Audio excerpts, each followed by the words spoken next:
Good morning सभी को। हम एक प्रोजेक्ट लीड कर रहे हैं जहाँ में स्कूल्स में हम लोग ज़्यादा काम करते हैं, HIV का अवेयरनेस देते हैं and then substance abuse and juvenile crime prevention करते हैं। पर यहाँ पे हम दूसरा एक टॉपिक मतलब 3 टॉपिक पे बात करने के लिए आए हैं। एक तो आपका सब्सटेंस अब्यूज जब बोलते हैं तो एडिक्शन का ऊपर बोल रहे हैं, आपका अल्कोहल का एडिक्शन, ड्रग्स लेने का जो भी एडिक्शन होता है ना उसका ऊपर में, एंड ह्यूमन ट्रैफिकिंग जो डील करते हैं, मतलब हम लोग दुकान जाके सामान तो खरीदते हैं पर यहाँ पे हम लोग इंसान को खरीद रहे हैं, तो इसका बारे में बात करेगा। एंड HIV एक बीमार है। तो तीनों इतना अलग टॉपिक है ना, हम लोग को ऐसा लग रहा है कि एडिक्शन है, ह्यूमन ट्रैफिकिंग है और HIV है, लेकिन ये तीनों साथ में है, एक ही प्रॉब्लम है। तो अगर आपको एक चीज को भी हटाना है तो तीनों को हटाना पड़ेगा। ऐसा नहीं कि HIV को खत्म कर दिया या HIV का इलाज के लिए हॉस्पिटल चला गया तो ये अल्कोहल और वो ह्यूमन ट्रैफिकिंग खत्म हो जाएगा। तो हम एक्चुअली प्रेजेंटेशन बना के लेके आया था। तो मेरा जो टॉपिक है ना, थोड़ा विजुअली फोटोज जब आप देखेगा ना तब थोड़ा ज्यादा समझ में आता है, ईजी होता है। पर अगर आपको किसी को मेरा PPT चाहिए तो हम फोन में दे देगा, वैसा हम अभी फोन से देख के बोलेगा। और मेरा गलती है कि हम बहुत कम प्रिंट लेके आए, तो आप लोग इतना सारा आदमी कि किसी को देने से फिर किसी को नहीं मिलेगा। तो जब एडिक्शन का बात करते हैं ना, तो कल हम लोग जैसा रिहैब सेंटर्स में जब गया था विजिट करने के लिए, तो वहाँ का एक मेंबर है जो ओनर है, वो अपना कहानी बता रहा था कि वो खुद भी एडिक्शन ऐसे हुआ कि देख के, माहौल को देख के, घर में देखा था, बाहर दुकान में देख रहे हैं, अपना रिलेटिव्स को देख रहे हैं कि खुले आम दारू पीते हैं ना। हम लोग अरुणाचल में होता है ना कि फेस्टिवल हो तो इतना छोटा बच्चे का सामने में भी दारू पीते हैं, और बच्चा को खुद ही दुकान बेचते हैं कि मेरे लिए दारू ला दो, जबकि वंशो वो दुकान में तो 21 एज का बिलो में तो देना ही नहीं चाहिए। हम खुद भी वो बचपन से गुजर के आए हैं, दुकान में दारू करने जाता है, रिलेटिव्स लोग के लिए पार्टी होता है, फेस्टिवल में देखते हैं खुद ही पेरेंट्स लोगों को भी। तो बच्चा लोग क्या है कि ये सब देख के ना वो लोग जो इजी हो जाता है, उन लोगों को लगता है कि ये दारू पीना गलत नहीं है क्योंकि मेरा माँ पापा तो पी रहे हैं। तो जब एक चीज बहुत ओपनली हो रहा है ना, हम लोग का सामने यहाँ कोई अगर एग्जाम्पल दे रहे हैं कि सामने में कोई अगर खड़ा करके मतलब वो पेशाब भी कर रहे तो आदमी देख के सीखते हैं, तो वो सीख जाएगा। तो उसके बाद जो ये डीलर होता है ना, ये जो डील करते हैं ह्यूमन ट्रैफिकिंग के लिए जो आदमी होते हैं, वो लोग जो ऐसा ही घर को टारगेट करते हैं कि कौन सा घर में ज्यादा ऐसा, क्योंकि जब हम लोग एडिक्शन करते हैं ना, एडिक्शन होते हैं तो क्या होता है, हम लोग का दिमाग काम नहीं करता है। दारू नेक्स्ट टाइम पैसा, दारू पीने के लिए पैसा ढूंढते हैं, ड्रग्स करने के लिए पैसा ढूंढते हैं, तो घर में भी झगड़ा करते हैं, पेरेंट्स को भी पैसा मांगते हैं, नहीं देते तो घर का सामान बिक्री कर देते हैं। कभी कभी न्यूज में देखते हैं हम लोग, कोई बच्चा लोग घर का सिलेंडर बिक्री कर दिया तो आपका 100-200 लेने के लिए, और वो 200-100 को क्या लेगा, दारू पीगा या कुछ नशा करेगा, और एकदम सस्ता नशा होता है ना, तो सस्ता नशा लोग ही ज्यादा डिस्ट्रॉय करते हैं, ज्यादा दिमाग में लगते हैं। तो जो डीलर होते हैं वो लोग ऐसा घर को टारगेट करते हैं, इजी हो जाते हैं उन लोगों को, बोलेगा कि आपका घर में छोटा बेटी है, अभी वो आपका क्लास 6 या 7 होगा, बड़ा हो गया है, स्कूल मत भेजो, उल्टा कमाने दो। हमको पता है कोई हमको मांग रहा था घर में काम करने के लिए, कोई लड़की या लड़का, आप दे दो, आपको इसका जो सैलरी मिलता है वो आप ले लो, आपको नशा भी करने मिलेगा, घर का कामों में भी पैसा मिल जाएगा एक्स्ट्रा। तो ऐसा करके आदमी ले जाते हैं ना, तो वहां पे कोई लोग ठीक होगा, मतलब कोई इंसान ठीक होगा, अच्छा घर में बेच देगा।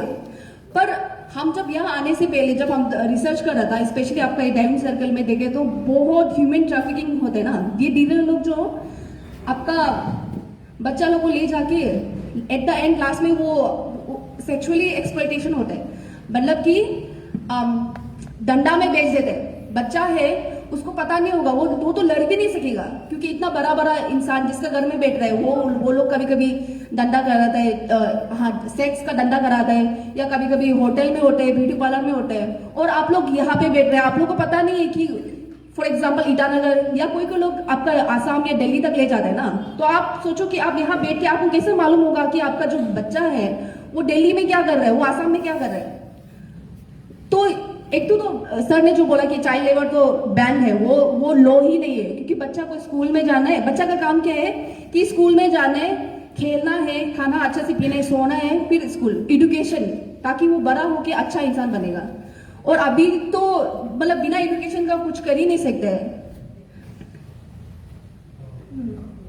और हम ये अरुणाचल का ये एक रिपोर्ट है, 2018 में 3 केस हुआ था ह्यूमन ट्रैफिकिंग का, 3 केस। हाँ, पर आप ये मत सोचो कि सिर्फ 3 ही हुआ है, क्योंकि बहुत सारा ऐसे होते हैं कि पेरेंट्स लोग रिपोर्ट नहीं कराते ना। जब तक आप लोग पुलिस में जाके रिपोर्ट नहीं कराएगा ना, वो रजिस्टर नहीं होगा। तो सिर्फ 3 ही घर वाला लोग ने रिपोर्ट कराया था। तो हम लोग का 2018 को 3 है, लेकिन हम लोग का ना सबसे हाईएस्ट 2024 को था, जाके 8 रिपोर्ट हुआ है ह्यूमन ट्रैफिकिंग का। उसमें से आपका जो विक्टिम होता है ना, मतलब 8 आदमी ने रिपोर्ट कराया, लेकिन हम लोग का जो विक्टिम है, विक्टिम मतलब जितना बच्चा को लेके गया था वो 66 है। 66 बच्चा को ऐसा सेक्सुअली एक्सप्लॉयटेशन हुआ था। हाँ, किसी के घर में या होटल में, जहां में भी, पर वहां से भी सिर्फ 38 मिला है। 38 बच्चा जो रेस्क्यू हुआ है। और आपका जब रेस्क्यू होते हैं तो क्या होते हैं, जो वो लोग और सावधान हो जाते हैं ना, तो बाकी का जो बच्चा है ना वो अभी तक नहीं मिला है। और ऐसे होते हैं ना कि हमने तो ये घर में भेजा था, पर वो घर से कहा गया, और क्योंकि वहां का ओनर लोग भी कनेक्टेड होता है, तो वो लोग तो नहीं बताएगा। तो हम तो एकदम चाहते हैं कि आप लोग प्लीज अपना बच्चा लोग को स्कूल्स में भेजो, स्कूल्स में भेज के काम कराने भेजो, ऐसा मत कीजिए। और लास्ट तो जब HIV जो बीमार होता है ना, वो एक वायरस से होता है, और वो यूजुअली आपका अनप्रोटेक्टेड सेक्स से होता है। जब कॉन्डोम यूज नहीं करेगा और एक आदमी बीमार होगा ना, तो बीमार लग जाएगा। और ये ह्यूमन ट्रैफिकिंग से क्यों जुड़ा है बोलने से, क्योंकि जब आप छोटा बच्चा को सेक्स का एक्सप्लॉयटेशन में बेच देते हैं, आप लोग तो पता नहीं होता है, लेकिन जो डीलर है ना वो बेच देते हैं, तो HIV फैलने का चांसेस होता है। क्योंकि आप लोगों को तो पता ही होगा सेक्स कैसे चलता है, मूवी में भी दिखता है ना। एक थोड़ा हम मतलब सीधा सीधी बोल देगा कि एक बच्चा होने से भी उसका जो कस्टमर्स होते हैं, जो 3-4 अलग अलग आदमी आते रहेगा, और वो बच्चा आप रेस्क्यू करने के बाद भी वो बच्चा जब इधर आएगा तो उसका बीमार होने से फिर कम्युनिटी में फैल जाएगा। तो ये एकदम स्ट्रिक्टली बहुत बड़ा बीमार है ये जो, और इसको तो एकदम स्ट्रिक्टली मानना चाहिए। आप अपना बच्चा को भी बचाओ और खुद भी बचाओ, और अपना पूरा डायन कम्युनिटी को भी बचा सकेगा। के बाद हाँ, तो HIV कैसे फैलता है बोलने से, एक तो सेक्स हो गया, हम जो बोला था बिना कंडोम का सेक्स, और खून से बिना सेक्स करके भी फैलेगा। जैसा कि खून से ना, अरुणाचल में सबसे ज्यादा कैसे फैल रहा है बोलने से, लड़का लोग का बीच में है जो ड्रग्स लेते हैं। तो एक इंजेक्शन से 2-3 आदमी यूज करेगा, और वो 3 आदमी में से एक का HIV है ना, तो वो दोनों को लगेगा ही है। और फेल जाने के बाद तो पहले पता नहीं चलता है, क्योंकि HIV जो ना आपका 10 साल 15 साल ऐसा लगता है पूरा फैलने के लिए। आपको लगेगा कि हम तो पूरा हेल्दी है। अब अभी ऐसे लगेगा, सोच रहा होगा कि अरे हम तो, मेरा एक दोस्त के साथ ड्रग्स शेयर किया था, लेकिन 5 साल पहले लिया था, लेकिन अभी भी हम हेल्दी है, हमको शायद HIV नहीं होता होगा। लेकिन HIV जो एकदम मतलब बहुत कॉम्प्लिकेटेड है एकदम, अभी तक मतलब इसका दवाई नहीं निकला है, कि इतना बड़ा बीमार है ना, और इसका क्योर नहीं है। हाँ, मतलब दवाई जो निकला है ना, वो दवाई जो ऐसे है कि आपको बस हेल्दी रखेगा, थोड़ा दिन तक आप जिंदा होगा, लेकिन वो नहीं होगा, मतलब आपका भी क्योर नहीं होगा। तो कोई भी बोलता है ना कि मेरा पास HIV का दवाई है जिसको आप खाने से ठीक हो जाएगा, तो ऐसा बिल्कुल भी भरोसा मत करो। और फिर HIV कैसे नहीं फैलेगा बोलने से, ज्यादातर हम लोग जो कंफ्यूज होते हैं ना, क्योंकि खून से फैलेगा होता है ना, खून से लगेगा, तो मस्कीटोस जो होता है, मच्छर जो हम लोग का खून चूसते हैं ना, तो हम लोग ऐसे कंफ्यूज हो जाते हैं कि मच्छर से ही फैलेगा, क्योंकि मच्छर तो HIV इंसान का खून चूस के भी दूसरा आदमी का उधर में खून चूसने जाएगा ना, लेकिन ऐसा नहीं होता है। वो मच्छर लोग का जो वो होता है मैकेनिज्म जो होता है ना, उन लोग का बॉडी ऐसा बनाई कि वो लोग जो खून चूसते हैं उसको दूसरा आदमी का वहां काटने से भी वो नहीं फैलेगा। तो ये नहीं डरना है। और अगर आप लोग को कोई पता चलता है कि ये एक घर में किसी का HIV है, आप लोग जानते हैं, तो आप लोग इसे जहां तहां नहीं बोल देना है, क्योंकि वो जो HIV जिसका है ना, वो बहुत बड़ा बीमार है ना, वो सबसे बड़ा प्रॉब्लम और सबसे बड़ा दुख तो उसको है कि उसका HIV है।